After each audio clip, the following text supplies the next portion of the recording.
Stampers, it's Jackie Bolhuis from clumpandstampers.com, and I have a whole bunch of tips I'm going to share with you today while I go ahead and make this card.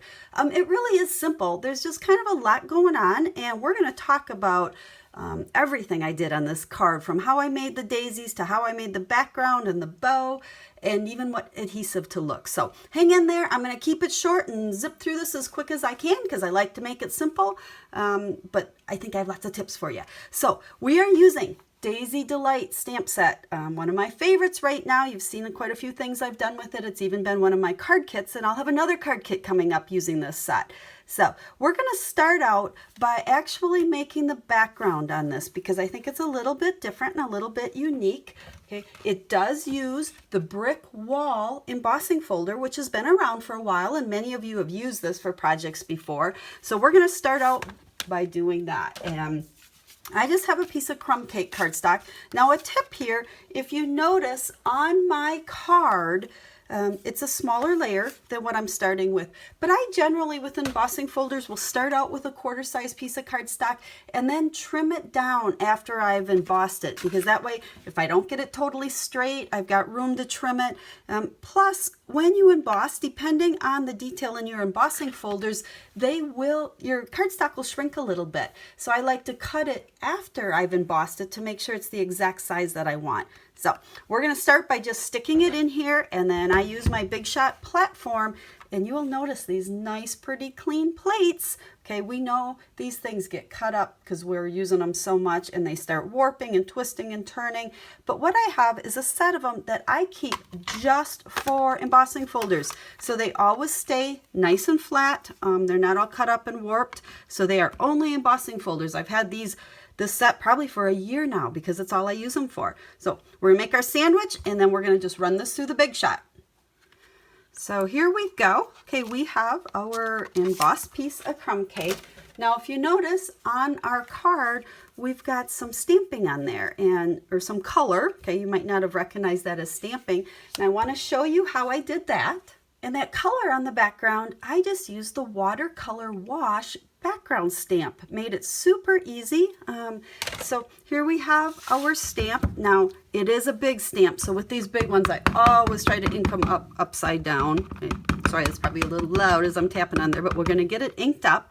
And then you want to, on this embossed piece, here we've got the raised embossed area where the back, I call it sunk down in. Okay, so our bricks are actually sticking up, where here the lines are sticking up. We want the side where the bricks are sticking up so that I have a lot of surface to get my ink on. And then I am going to just take my background stamp. It's big, give it some good pressure. It's going to stick on me, so we'll just peel it off.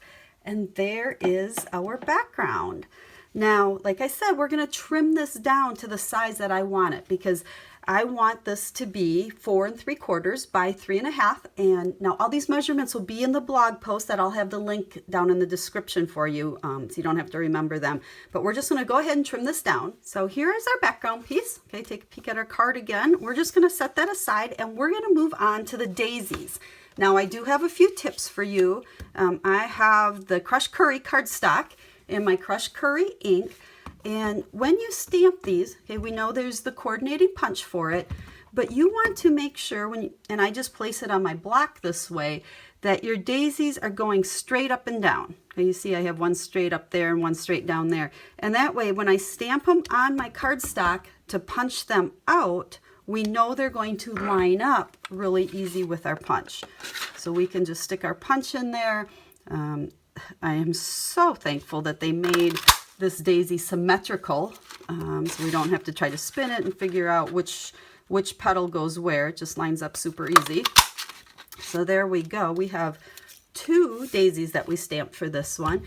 And then what I did is I just took my snips and cut these daisies in half. Okay, so we got 4 petals on that one and 4 petals on that one. And that's what's going to make our two flowers. So before I glue these together, what I'm going to do is use my bone folder, because these petals really need to have a little bit of curl into them. So I just take the bone folder, and I'm holding tight right here with my thumb so I don't pull the petals off. We don't want that. But I can go ahead and use that bone folder just to distress them a little bit or round them a little bit. Works really simple. So now we have all 4 pieces that are going to make our 2 flowers, and I just like to use a little bit of the Tombow multi-purpose adhesive and put a little dot on there. This is kind of my adhesive of choice quite often because I like that it's forgiving, and I can stick this down here and I can kind of spin it a little bit to get it where I want it with those petals. Okay, because if you use the other ones, once it's stuck in place, it's going to be where you want it, or it's not going to move. And if it's not exactly twisted, because we want to, kind of stagger those petals. So there are our 2 flower pieces. And now for the center, again, we're using stamps that are in the stamp set. And I have my chocolate chip ink here. And we're first going to take the more bold flower center, stamp it on chocolate chip, and then on scrap paper, and then onto our crumb cake. And then the center one, which has the detail, we're going to go straight off our chocolate chip. So we've got the 2 different colors there, and then we will just punch that out. And here is the center of our flowers. So for the card, we'll do 2 of those. I'm just going to show you how on that one. And then to put the card together, you'll notice these are just little tiny strips of old olive cardstock. And then the leaves, I just stamped the outline portion.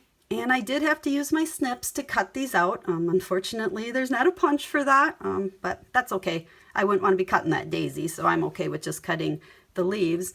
And then when I put it together, I just popped up the daisies on there and I popped up the leaves.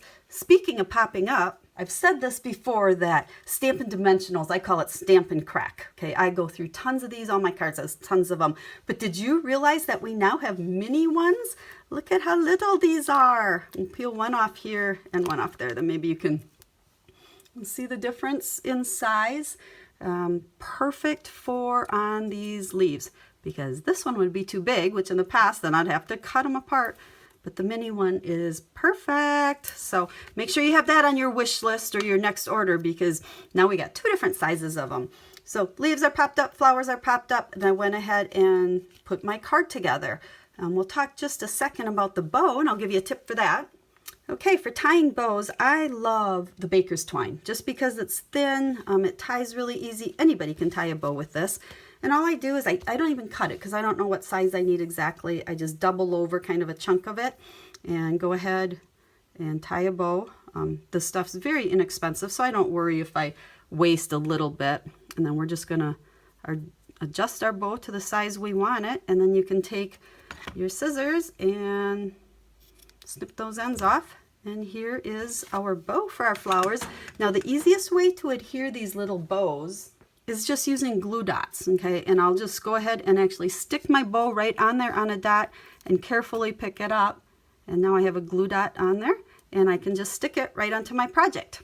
So that is how everything really that I did with our flowers. Now you're probably wondering where these cute little words, "Oh So Happy," come from. So I grabbed my lovely Friends stamp set, and you're going to see lots of cards with this for me. There's actually a couple I've done already, but I love the words in it. So I just picked up the "Oh So Happy," okay, right there, and I punched it out with a punch and added it. But then to finish the card, we had to use more of those stamps for the inside. So I used the great big "You Make Me Ridiculously Happy," stamped a couple daisies on there, and there's my finished card. So I hope you enjoyed this video and picked up on lots of tips for making the daisies and punching them and the mini dimensionals and tying bows and the fun background that we did on here. If you have any questions at all, make sure to let me know. I love to help you with all your stamping needs. Visit my blog at www.klompenstampers.com. I post new ideas almost every day during the week on there. And if you're looking for a Stampin' Up! Demonstrator, I would love to be that person. If you need a catalog, just let me know. And you can place an order right from my website if you're interested in getting any of the products. Oh, and one last thing. Remember, I'll have all the dimensions and all the supplies that I used down in the description of this video. So if you'd like to order anything, I made it really easy for you. So have a stamp happy day.